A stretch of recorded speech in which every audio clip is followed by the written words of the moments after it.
नमस्कार दोस्तों, आज के अंक में आपका स्वागत है। आज के अंक में हम कांग्रेस के इतिहास, वर्तमान और भविष्य के बारे में विश्लेषण करेंगे। जैसा कि आप जानते हैं कि आज के तारीख में कांग्रेस में भगदड़ सी मची हुई है दोस्तों। लोकसभा का चुनाव निकट है। हो सकता है कि अगले 15 से 20 दिन के अंदर में लोकसभा चुनाव की तारीखों की घोषणा भी कर दी जाएगी। और दूसरी तरफ पहले तो कांग्रेस ने अपने नेतृत्व में इंडिया अलायंस बनाया, लेकिन उसे कुछ खास सफलता नहीं मिली। धीरे धीरे जो उसके सहयोगी दल थे, जो इंडिया अलायंस के सदस्य थे, वो सबके सब इंडिया अलायंस को छोड़ करके जाने लगे। पहले तो जो सहयोगी पार्टी थे वो छोड़कर चले गए। अब स्थिति ये है कि कांग्रेस के जितने भी बड़े दिग्गज नेता हैं वो धीरे धीरे कांग्रेस को छोड़ करके या तो भाजपा में शामिल हो रहे हैं या जो एनडीए अलायंस के अन्य सहयोगी पार्टियां हैं उनमें शामिल हो रहे हैं। सबको लगता है कि कांग्रेस अब वो पार्टी नहीं रही जो चुनावों में एक तरफा जीत हासिल किया करती थी। अब कांग्रेस को अपने एक एक सीट को बचाने के लिए संघर्ष करना पड़ रहा है। वर्तमान में स्थिति ये है कि जब से कमलनाथ के बारे में चर्चा होना प्रारंभ हुआ है कि संभवतः वो कांग्रेस को छोड़ देंगे, लेकिन एक दूसरी चर्चा भी इसके साथ ही प्रारंभ हो चुकी है। वो ये है दोस्तों कि कमलनाथ कांग्रेस को नहीं छोड़ेंगे। दरअसल कुछ जानकारों का कहना है कि कांग्रेस में वर्टिकल डिवीजन होने जा रही है, अर्थात जिस प्रकार से शरद पवार की पार्टी एनसीपी का विभाजन हुआ, जिस प्रकार से जो शिवसेना है उद्धव ठाकरे की उसका विभाजन हुआ, उसी तरह से संभवतः कांग्रेस भी विभाजन की ओर बढ़ रही है। और लोगों का कहना है कि जो कांग्रेस के कुछ नेता हैं जिसके बारे में हम आज चर्चा करेंगे, उससे सभी जो दिग्गज या जो पुराने तजुर्बेकार जो नेता लोग हैं कांग्रेस के, वो बहुत दुखी हैं उनके व्यवहारों से, जिसके कारण संभवतः वो एक अलग गुट बना करके कांग्रेस पर काबिज हो सकते हैं या काबिज होना चाहते हैं। ये तो भविष्य के गर्भ में छिपा हुआ है कि कांग्रेस का क्या होगा, जिस पर भी हम आगे चर्चा करेंगे। लेकिन आइए पहले हम कांग्रेस के इतिहास की चर्चा करते हैं। दोस्तों, आप सबको जैसा पता ही होगा, जिन लोगों ने भी 10वीं 12वीं में इतिहास की किताबें पढ़ी होंगी उन सबको पता है कि कांग्रेस की स्थापना एओ ह्यूम ने, जो कि एक अंग्रेज था, उसने की थी। अब ये एओ ह्यूम क्या था? एओ ह्यूम जो है वो ब्रिटिश सरकार में एक नौकरशाह था, एक ब्यूरोक्रेट था। जिस समय 1857 का गदर हो रहा था, उस समय वो इटावा में डीएम के पद पे पदस्थापित था और उसने बड़े नजदीक से 1857 का जो गदर था, जो विद्रोह था, जिसको कि अब स्वतंत्रता की पहली लड़ाई कही जाती है, वो उसका जो है प्रत्यक्षदर्शी था।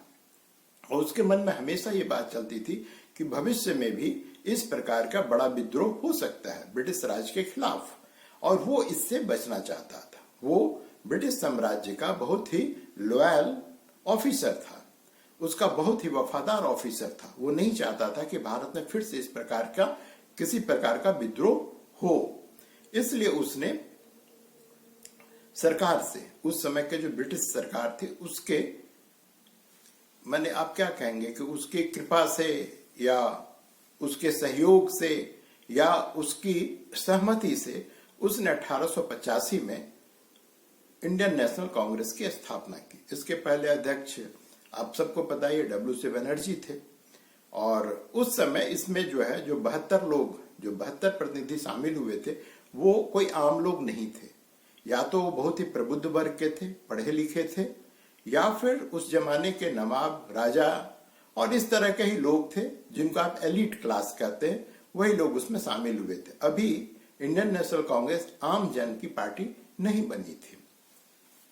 एओ ह्यूम के इस प्रयास को आज के इतिहासकार, कुछ इतिहासकार कहते हैं कि सेफ्टी वॉल्व का कॉन्सेप्ट के बारे में वो बात करते हैं। इसका मतलब ये होता है कि एओ ह्यूम का मुख्य उद्देश्य ये था कि कांग्रेस की स्थापना कर जो पनपने वाला विद्रोह है उसको किस प्रकार से शांत किया जाए, या उसको कुछ ले दे करके शांत करने का ये ऑर्गेनाइजेशन था। अब आते हैं कांग्रेस के विभाजन। तो पहला विभाजन अगर माना जाए तो ये 1907 में सूरत अधिवेशन में हुआ। उस समय नरम दल और गरम दल, दो दल कांग्रेस में बन गए थे। नरम दल का नेतृत्व जो है सुरेंद्र नाथ बनर्जी कर रहे थे और गरम दल का नेतृत्व जो बाल गंगाधर तिलक थे वो कर रहे थे। 1907 में जो सूरत अधिवेशन में विभाजन हुआ था वो वैचारिक मतों के आधार पर, जो उनके वैचारिक प्रतिबद्धता थी उसके आधार पर ये विभाजन हुआ था और 1916 में फिर से ये एक हो गए, अर्थात कांग्रेस में फिर से एका हो गई और सब कुछ पहले की तरह चलने लगा। और उसी समय में गांधी जी का भी पदार्पण होता है और वो भी कांग्रेस के अधिवेशनों में भाग लेना प्रारंभ करते हैं। उसके बाद जो इसके बाद जो विभाजन हुआ वो 1923 में हुआ, लेकिन इसे विभाजन कहना ठीक नहीं होगा, इसलिए क्योंकि वो जो कांग्रेसी थे उस समय के, उसमें से कुछ कांग्रेसी ये चाहते थे कि हम चुनाव लड़े, जबकि गांधी जी का मत था कि हमें इस जो चुनाव होने वाला असेंबली का उसमें भाग नहीं लेना चाहिए। तो गांधी जी के विरोध तो नहीं कहेंगे, लेकिन उनके मत से अलग हट करके सीआर दास और मोतीलाल नेहरू ने एक पार्टी का निर्माण किया जिसका नाम था स्वराज पार्टी और इसने असेंबली का चुनाव लड़ा। लेकिन इसे विभाजन कहना पूर्णतः सही नहीं होगा, क्योंकि इनका सिर्फ इतना मत था कि हम असेंबली में जा करके भारतीयों की आवाज बनना चाहते हैं और हम अंग्रेजों के खिलाफ या भारतीयों के समर्थन में वहां पर अपनी बात रखना चाहते थे। ये भी ज्यादा दिन नहीं चली। आपको पता ही है कि 1929 में जो लाहौर अधिवेशन हुआ वहां पर उस समय मोतीलाल नेहरू ही अध्यक्ष थे, जहां पर वो अपने पद से हटने के बाद उनकी जगह पे जवाहरलाल नेहरू को उस अधिवेशन का अध्यक्ष बनाया गया, जहां पर कि पूर्ण स्वतंत्रता की मांग रखी गई। पहली बार पूर्ण स्वतंत्रता की मांग इसी अधिवेशन में रखी गई और यहीं से दोस्तों बड़े ध्यान से सुनिएगा वंशवाद का उदय होता है। 28 में मोतीलाल नेहरू जो है कांग्रेस के अध्यक्ष थे और 29 में उनके पुत्र जवाहरलाल नेहरू जो है वो कांग्रेस के अध्यक्ष बन जाते हैं। पिता से सत्ता का हस्तांतरण जो है बेटे को हो रहा है। तो ये वंशवाद की जिसकी बात आज बड़ी नेपोटिज्म की बात की जाती है, इसका पहला उदाहरण जो है ये लाहौर अधिवेशन में हमें देखने को मिला। इसके बाद भी कांग्रेस का छिटपुट विभाजन होते रहा। जैसे 1939 में 1939 में जब सुभाष चंद्र बोस को जो कांग्रेस के अध्यक्ष थे उनको जब हटाया गया तो 39 में उन्होंने रामगढ़ अधिवेशन में उन्होंने फॉरवर्ड ब्लॉक की स्थापना कर ली।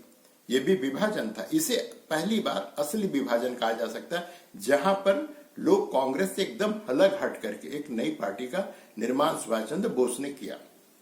फिर स्वतंत्रता प्राप्ति हुई। स्वतंत्रता प्राप्ति के बाद जैसा कि स्वतंत्रता के वक्त जो है गांधी जी का आजकल बहुत ज्यादा मीडिया में भी बार बार चर्चा में आते रहता है उनका वक्तव्य कि कांग्रेस को खत्म कर देना चाहिए, लेकिन नेहरू ने उनकी बात नहीं मानी और कांग्रेस बनी रही। उसके बाद में छोटे मोटे विभाजन राज्य स्तर पे तमिलनाडु में, बिहार में, बंगाल में छोटे छोटे विभाजन होते रहे, लेकिन फिर भी कांग्रेस जिंदा रही और उसमें कोई बड़ी टूट फूट नहीं हुई। जो पहली बड़ी टूट हुई वो 1969 में 1969 में हुई, जब इंदिरा गांधी ने ही कामराज के खिलाफ जाकर के कांग्रेस का विभाजन कर दिया और अपने पार्टी का नाम रखा इंडियन नेशनल कांग्रेस। आर का मतलब था रिक्विजिशन। हालांकि 1970 में उन्होंने फिर अपनी पार्टी का नाम बदल लिया और उसका नाम रखा उन्होंने कांग्रेस आई, अर्थात कांग्रेस इंदिरा। और जो कामराज थे उस समय जो उनके पास पार्टी बची हुई थी उसका नाम था इंडियन नेशनल कांग्रेस। ओ का अर्थ था यहाँ पे ऑर्गेनाइजेशन, अर्थात पूरी पार्टी का नाम था इंडियन नेशनल कांग्रेस ऑर्गेनाइजेशन। तो ये चलती रही, लेकिन चूंकि इंदिरा जी करिश्माई व्यक्तित्व थी, कामराज को उन्होंने एकदम हाशिए पे ला दिया और उनकी पार्टी फिर चलते रही। फिर 77 में वो चुनाव हारी, फिर 80 में वो फिर से जीत के आई और इस बीच में थोड़ी बहुत टूट फूट हमेशा ही होती रही। छोटी मोटी टूट फूट हमेशा ही कांग्रेस में होती रही। कोई नेता रूठ गया और छोटी सी पार्टी बना लिया, लेकिन उसका अस्तित्व ज्यादा दिनों तक चल नहीं पाया, क्योंकि इंदिरा गांधी का व्यक्तित्व इतना विराट था, इतना विशाल था कि उसके आगे कोई भी नेता टिक नहीं पाया। इसके बाद फिर जब राजीव गांधी का दौर आया तब तक भी ठीक ठाक की स्थिति रही। हालांकि विश्वनाथ प्रताप सिंह जैसे बड़े नेता जो उनके रक्षा मंत्री थे वो उनको छोड़कर चले गए, उन्होंने फिर जनता दल बनाया और फिर आज की राजनीति का आप अगर कहिए तो असली प्रारंभ जो है, आरंभ बिंदु जो है वही विश्वनाथ प्रताप सिंह का कांग्रेस को छोड़ना है। लेकिन फिर भी कांग्रेस जिंदा रही और ठीक ठाक चलते रही। इस बीच में विदेशी मूल के मुद्दे को लेकर के 1999 में शरद पवार ने एनसीपी का गठन किया। उससे पहले 98 में जो कांग्रेस का शीर्ष नेतृत्व था उससे खफा होकर के टीएमसी ममता बनर्जी ने बनाई।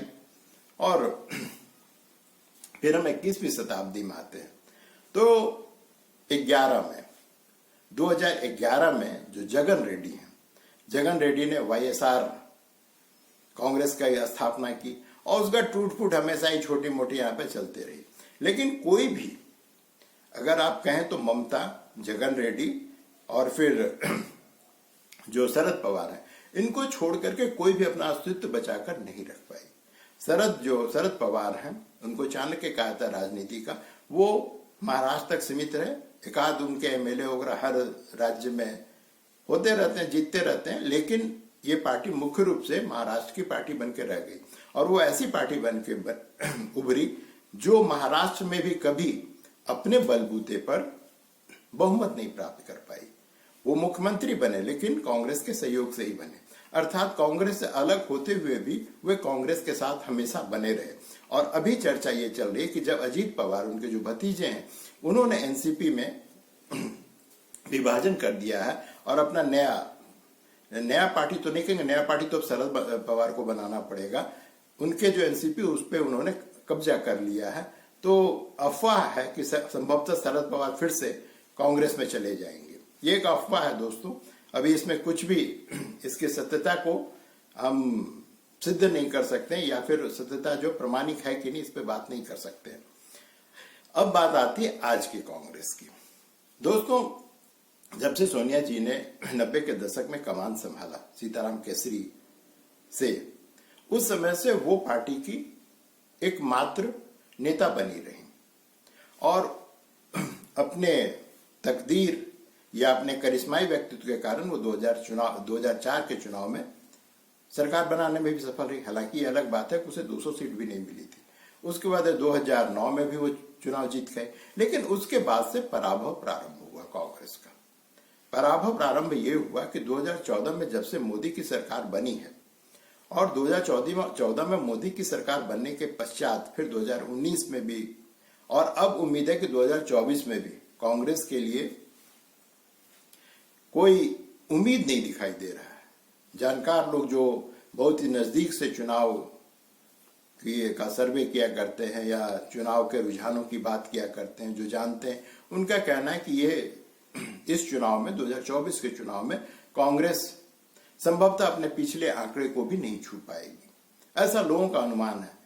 अभी से इसके बारे में कुछ भी नहीं कहा जाता है क्योंकि सब कुछ भविष्य के गर्भ में है, अभी कुछ नहीं कहा जा सकता। लेकिन हुआ ये है कि सोनिया जी के बाद में राहुल जी ने कमान संभाला और लगातार चुनावी हार के बाद में उन्होंने अध्यक्ष पद से, कांग्रेस के अध्यक्ष पद से त्याग पत्र दे दिया। उसके बाद से बहुत दिन तक तो ये सीट खाली रही, कोई कांग्रेस का अध्यक्ष ही नहीं रहा। अंततः जो है मीडिया में काफी इस बात को उछाले जाने के बाद खड़गे जी को जो है वो कांग्रेस का अध्यक्ष बना दिया गया। तो कांग्रेस खड़गे जब से अध्यक्ष बने हैं तो कहने को तो कहा जा सकता है कि भाई वो तेलंगाना का चुनाव जीत गए और वहां पे जो फिर से कांग्रेस को लाने में सफल रहे। लेकिन लोगों का कहना है कि तेलंगाना का जीत जो है न तो वो खड़गे के खाते में जाता है और न ही गांधी परिवार के किसी के खाते में जाता है। वो तेलंगाना के जो स्थानीय जो नेता हैं, खास करके रेवंत रेड्डी जो हैं, उनकी शख्सियत के कारण वहां पर कांग्रेस चुनाव जीत पाई। उसका क्रेडिट जो है कोई भी कांग्रेस के शीर्ष नेतृत्व को देने को तैयार नहीं है।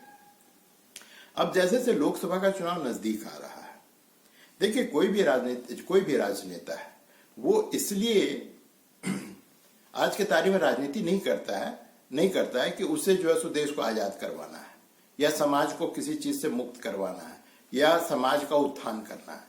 उसका मुख्य उद्देश्य जो होता है वो ये होता है चुनाव जीतना और अपने लिए अधिकतम प्राप्त करना। अब क्या अधिकतम प्राप्त करना है दोस्तों, आप भी जानते हैं, मैं यहाँ पर उसकी चर्चा क्यों करूं। सबको पता है कि कोई भी राजनेता मंत्री बनना चाहता है, मुख्यमंत्री बनना चाहता है, प्रधानमंत्री बनने के बारे में कुछ लोग सोचते हैं, सब तो नहीं सोचते हैं। ये स्थिति अब सबको लगने लगा है कि हम कांग्रेस में रहकर चुनाव नहीं जीत सकते, कांग्रेस में रहकर चुनाव नहीं जीत सकते, जिसके कारण कांग्रेस में आज भगदड़ की स्थिति बनी हुई है। लोग कांग्रेस को छोड़ करके जा रहे हैं। क्यों छोड़ करके जा रहे हैं? कि हम उस पार्टी में शामिल हो जिसमें उनके जीतने की संभावना अधिकतम हो। और ये सिर्फ उसके अपने नेताओं की स्थिति नहीं है, जो उनके सहयोगी दल है वो भी प्रत्यक्ष अप्रत्यक्ष रूप से जो कांग्रेस से आज के तारीख में कन्नी काट रहे हैं। सब कोई कन्नी काट रहा है। मैं फिर से उसे न गिनाऊं ये ठीक नहीं होगा, लेकिन फिर भी शॉर्ट में आपको बता देता हूं। ममता बनर्जी, नीतीश कुमार, अखिलेश यादव जो है वो बकायदा बोल रहे कि 11 सीट दूंगा, 17 सीट दूंगा, जैसे खैरात दे रहे हो। तो ये स्थिति बनी हुई है और ये कमो बेस स्थिति ये पूरे भारत में बनी हुई है, क्योंकि कोई भी इनके जो सहयोगी दल है, जो मुख्यतः क्षेत्रीय दल है, वो कोई भी कांग्रेस को उसकी शर्त को मानने को तैयार नहीं है।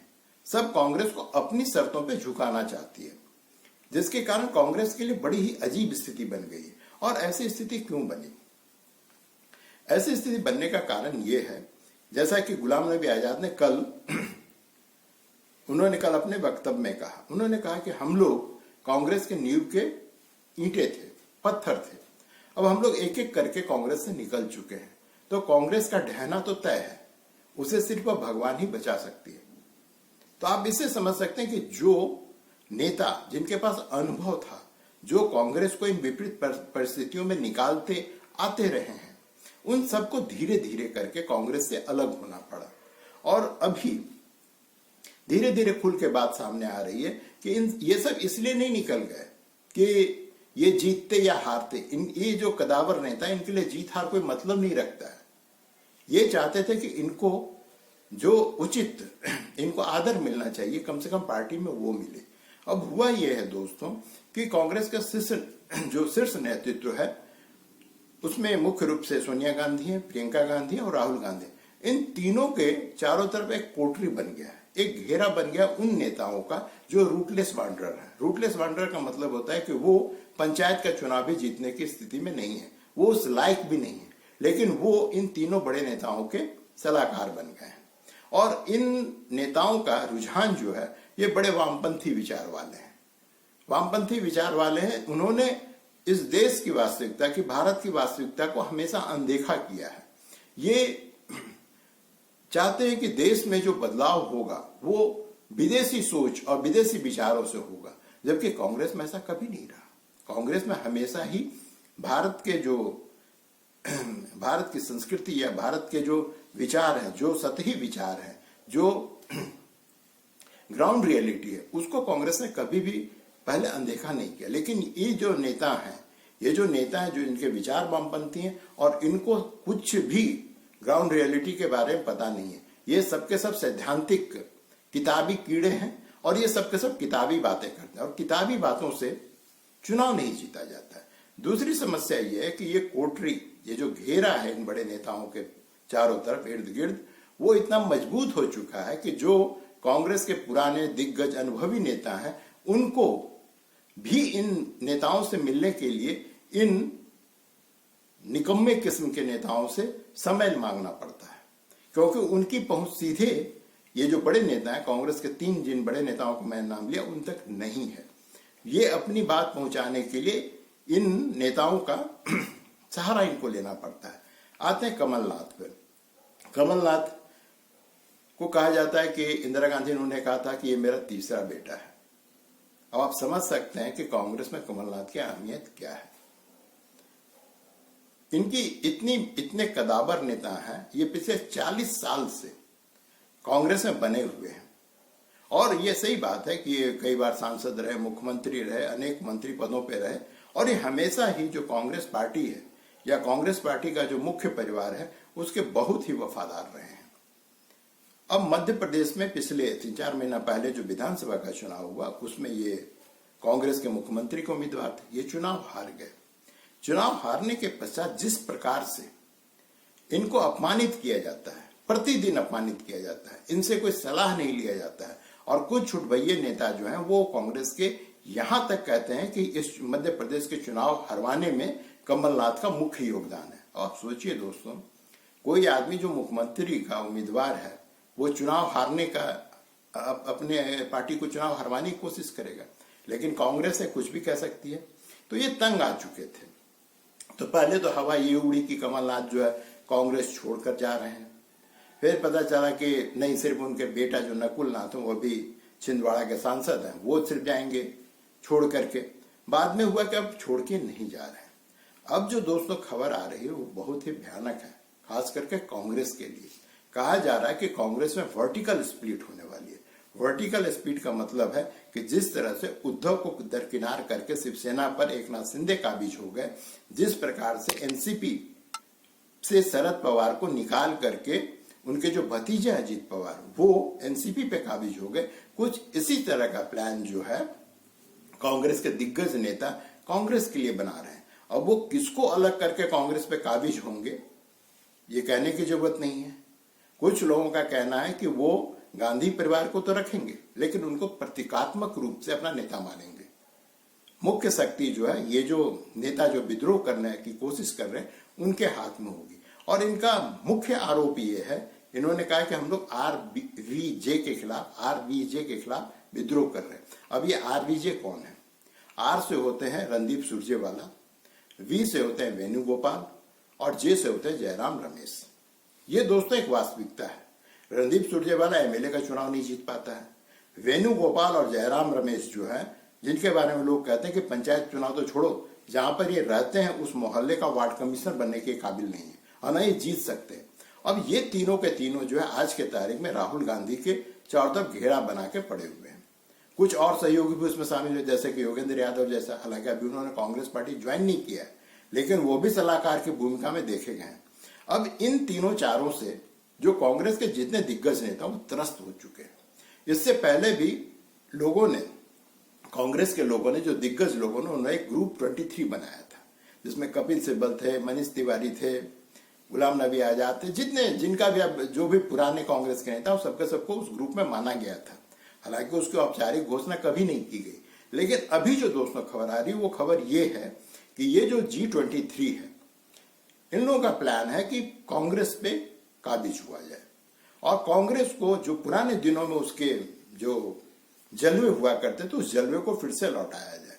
और इसके लिए जरूरी है कि जयराम रमेश और रणदीप सुरजेवाला किस्म के नेताओं को एकदम दरकिनार किया जाए। ये जमीनी नेता नहीं है, ये हवाई नेता है जो बड़ी बड़ी बातें करते हैं। और उनका ये तक मानना है कि कांग्रेस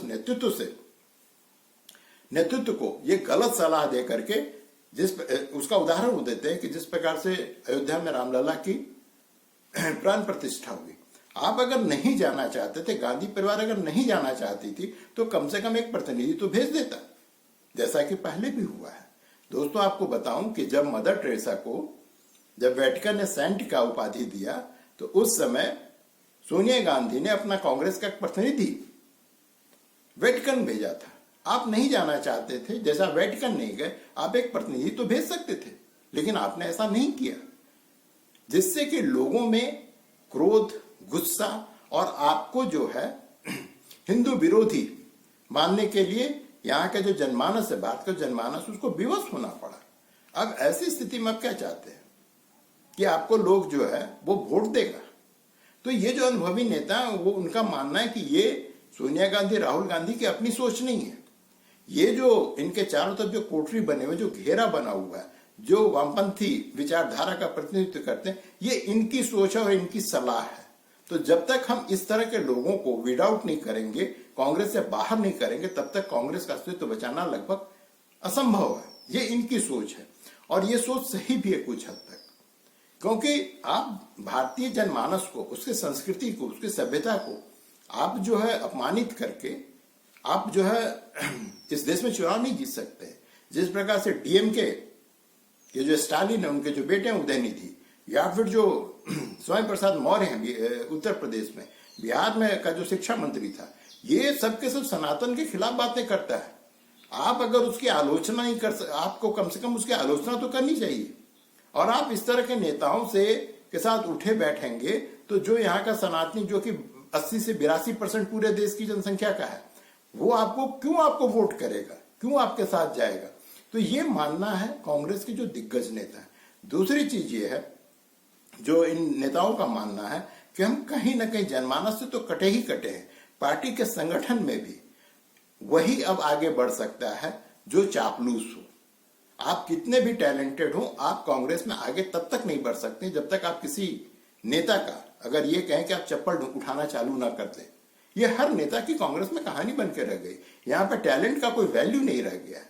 तो इन सबों के कारण लगता है कि कांग्रेस का वर्टिकल स्प्लिट होना जो है भविष्य में तय है।